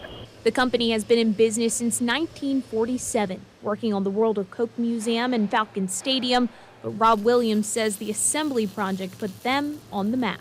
It really just having a steady flow of work for such a long time frame, you know, it's a good sense of job security for everybody. At a time when work was drying up, they were adding workers. More than 1,000 construction jobs were added for the project, and job creation doesn't stop there. Third Rail Studios and Assembly expect 4,000 freelance jobs, including production crews, operators, and extras. This is the best place in the world to become an actor. You might recognize Brian Beagle from the film We Are Marshall. The actor is now a casting director. The movies here are huge now, so the opportunities are a lot bigger as well. Background actors average more than $17 an hour. Being cast as an extra could catapult you into stardom. It doesn't matter if you have never done anything in this industry at all. There's an avenue or a way to get into it and to learn your way and find your way. The jobs here will be good paying jobs, averaging $86,000 a year. In Atlanta, I'm Abby Kasoris.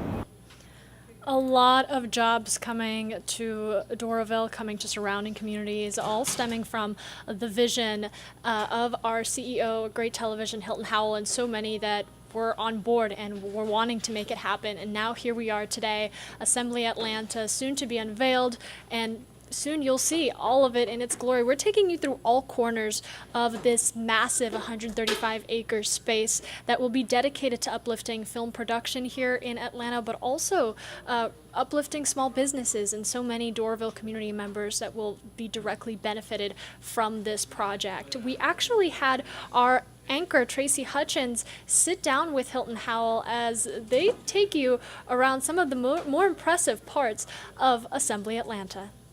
I think we're off. And we're off. But as we get closer, it is clear Assembly Studios is nearly complete. Great Television CEO Hilton Howell is like a kid in a candy store. The balconies just give you a view of things that's amazing. And then this is New Orleans. I love it. There are 19 sound stages across 8 studio buildings. On the outside, movie makers can use the facades to transport you to the French Quarter in New Orleans, Tribeca in New York, or across the pond to Europe. As soon as they're ready to go, we are. And inside, offices, wardrobe rooms. Oh my gosh, it's huge! A massive makeup room and dressing rooms too. There's gonna be a TV in every room, trust me. So. And how many dressing rooms are there? You know, there are dressing rooms all the way along this front side. Just steps away from the soundstage. I do want you to walk carefully because these are going up, but there's nothing going up above us here. So let's go straight across. Beyond the backlot, a crown jewel atop one of 2 reflective buildings. This is translucent onyx, and it is backlit, and it runs almost really 3 floors because the top floor is over 18 feet tall. And so it runs from right here all the way to the top, way above this. I was one of the first to walk on the southern circular staircase to what's become known as the Jewel Box. These are lit bronze inlays, and it will cover the top and come down the sides. And then that's the view out over all of Assembly Atlanta. An indoor-outdoor space for film and television wrap parties. I'm excited because we're honoring the past, but we're creating a new and exciting future. And it's going to create even more jobs than General Motors did. I'm very excited about that. The livelihoods and what this is going to be able to do. You know, I think I've been quoted, we're going to have $1 billion coming out of here. I hope more than that, but we'll see. I think it's going to be great for everybody.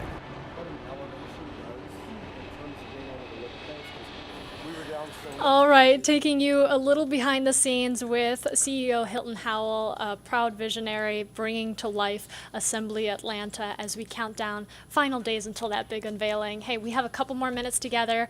If you were wondering, I'm not really involved in the film industry. I think this is a cool project, but will I get to even see it? You absolutely will. Atlanta News First and our great television company and all the people making Assembly Atlanta happen have announced that they are rolling out phased openings with the big unveiling coming to you here this weekend, but also a lot to expect from Phase 2. Our Don Shipman reports. Basically creating a place that's a small town. Construction crews and heavy equipment take up this space now, but in the coming months, that wide open plot of land right across the street from Brooklyn, New Orleans, and Paris will be a place for people to assemble. The public park on the outside will have a pavilion. The pavilion's going to be designed for movie nights or concerts. Assembly Atlanta is designed to look and feel like a city center. Along with the public parks, Great Television's multi-million-dollar Doraville development project, which includes 250,000 square feet of stage space for TV and film production, will also include a boutique hotel, townhouses and apartments, and entertainment venues. We're doing a series of small restaurant buildings. Those buildings are exclusively for those restaurants that are sitting in this amazing food world of Buford Highway. Saw great potential in the area. In nearby Chamblee, executive chef Bethany Colden of Southbound, a restaurant serving up farm-fresh Southern food, sees the potential for more growth, especially with Assembly linking its own on-campus trail system into Chamblee's existing 2-mile rail trail. Connectivity similar to Atlanta's Beltline. Just watch that area grow, all the restaurants and condos and apartments popping up, walkability, people out.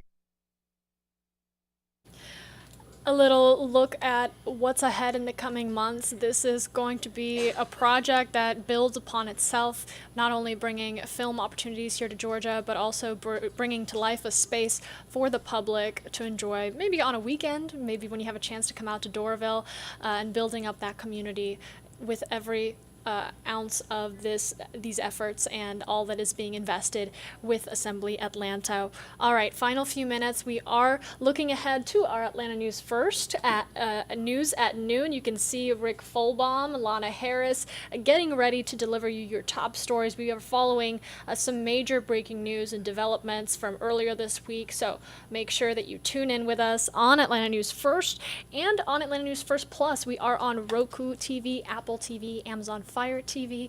If you have one, you just search Atlanta News First Plus, and there we are, bringing you your news, following along with me and all of our ongoing Assembly Atlanta coverage. Now, coming up at 12:30, we will be back taking you inside some of the impressive parts of Assembly Atlanta, those massive sound stages, those recreations of cityscapes, all of that and more with Atlanta News First and Atlanta News First Plus. We'll see you back here at 12:30.